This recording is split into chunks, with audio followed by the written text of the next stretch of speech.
This is my new day hike pack, and it's a Gregory pack, and it's a Kiro 24. And we are not going to review this pack today. Actually, we're going to pack this pack today. That's what this video is about, what to pack in your pack, how to weigh it to make sure that you're at the optimum weight when you're day hiking.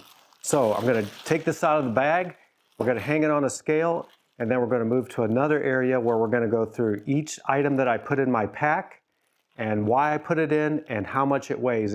How much stuff weighs is very important. It's not as important on a day hike as it is an overnight, but it's still very important to do. And you'll see I've weighed every single thing that goes into this pack down to the ounces. And this is what all backpackers do when they go on a long trip. When I was on the Pacific Crest Trail, I walked over 120 miles on the PCT. We had to weigh everything because weight is very important. It affects how long you can walk. It affects your legs. It affects your knees. So what do you need to bring in your pack? What should you have in your pack?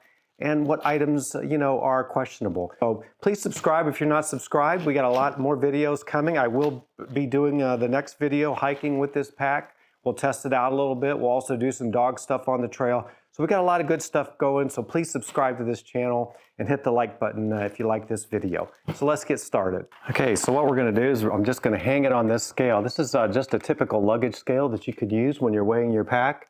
I use this for my luggage all the time, going international or domestic, keep it under 50 pounds. They're very cheap, they're under $10. And so what we're gonna do is we're just gonna put stuff in here as we go through the stuff. And I'm not gonna pack the bag like as if I was just leaving for hiking right now, because today's video is just about the weight. We'll get into packing and all the good stuff on that on some later videos. But for today, we're just gonna weigh it. So I'll keep giving you a close-up of this scale. And this little red mark up here is gonna show us where this weight is as we add items to it. So without further ado, let's go to the items. Now in this picture, you'll see stuff that I could normally take on a day hike, depending on what I'm doing. Some of my tech gear, some of my normal gear, my dog gear. But if I did this, I'd be way over the weight I should be. So you have to make choices. What are you gonna take? And what's gonna keep you under that magic 10 pounds? So that's what we're gonna do in this video. We're gonna weigh each one of these things, and we're gonna decide what we're gonna take and what we're not gonna take. And that's the same thing that you need to do if you want to have a comfortable, enjoyable hike. You don't want a heavy backpack. And so you need to look at all your gear and determine what's got to go on that one depending on what you're doing that day, so you can have the lightest, smartest pack for that day to carry. Now some experts say 10 to 15% of your body weight is what the pack should not exceed. But let's give an example. If you weigh 150 pounds, that means a 15-pound pack. That's a lot of weight for a day pack. Put 15 pounds in your pack. That's heavy. I weigh even more than that. I weigh 175, so that means 17 and a half pounds in my pack, and I can tell you I've carried that before. It's not fun, okay? So 10% can be too high. What I suggest is keep your pack under 10 pounds. That's kind of what the standard of everybody thinks. If it's under 10 pounds, you're doing good. Yeah, if you can get it down to 5, that'd be great, but you don't want to exclude necessary items that might save your life. For example, a water filter.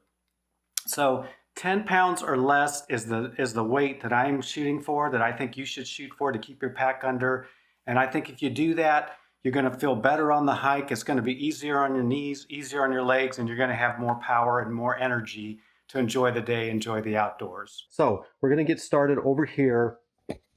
Just some basic things on what I take and why, and all that good stuff. I'm not going to spend a ton of time on it. Obviously, this is one of the most important things. This is a 2-liter water hydration bladder. Water is the most important thing on a hike. I always take at least 2 liters.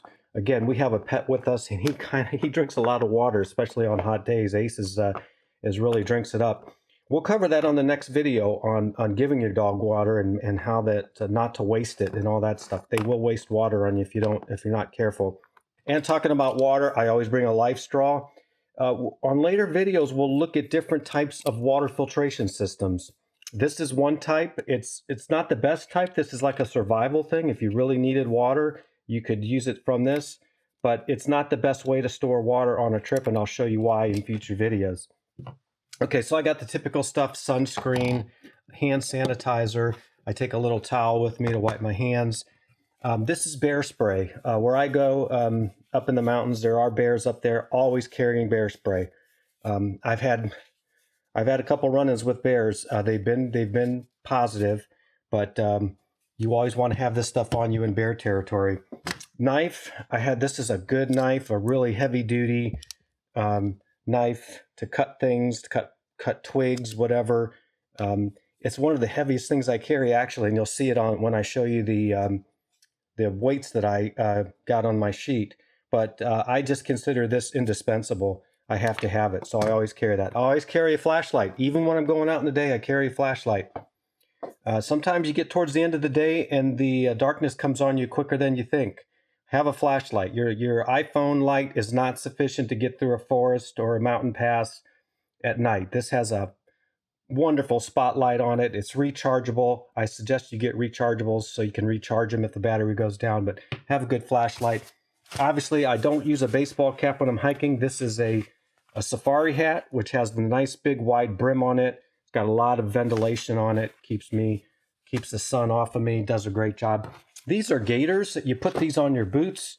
When I'm in shorts, the dirt and everything just gets right inside my shoe and it drives me crazy. So these go around the top of your shoe and they cover all the openings around your shoe. So as you walk in shorts, when you're wearing long pants, you don't really need them. But definitely in shorts, these things are a lifesaver for me. So this is like my little emergency kit, okay? I have a little mirror in here. I got a little multi-tool. I got a compass.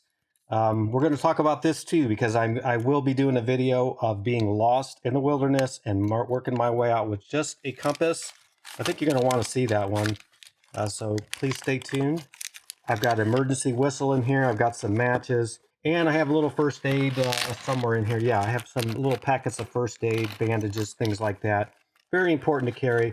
This is always in my pack. Okay, speaking of the dog, let's move to the next section here.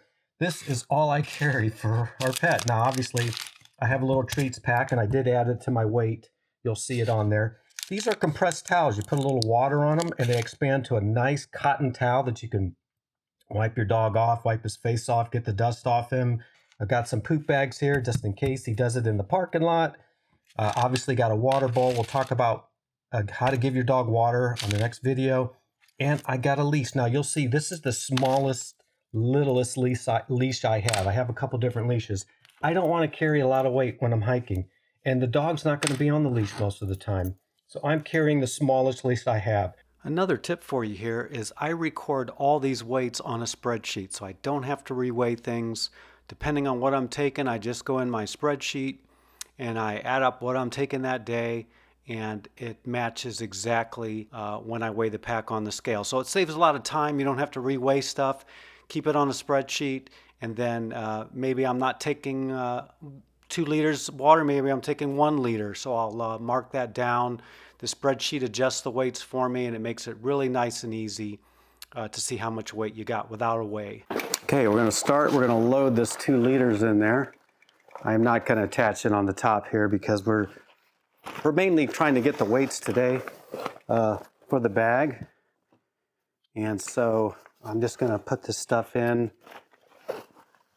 as best I can so I don't bore you. Okay, so this is everything from the stuff I normally carry in the pack, actually right at 8 pounds, which is right on where I had on my calculations. I had 8 pounds, 6 ounces. This thing really doesn't do ounces, it's basically pounds. So we're right on the money right now. 8 pounds on my sheet, 8 pounds on the scale. We're doing well. This is going good so far. Okay, next we're gonna add the dog stuff to it. And this stuff is fairly light.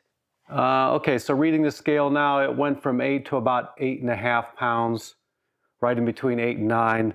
So again, we're right on the money. What we have on the sheet is matching up exactly with what we have on the scale. This is working out really well. So I hope you enjoyed this video. I hope this helped you. Please stay tuned for more good videos about getting outdoors, hiking, trail tech, and with your companion pet and any other loved one you have. So until then, this is Steve M. Thanks for being here today. I'll see you on the next video. Take care.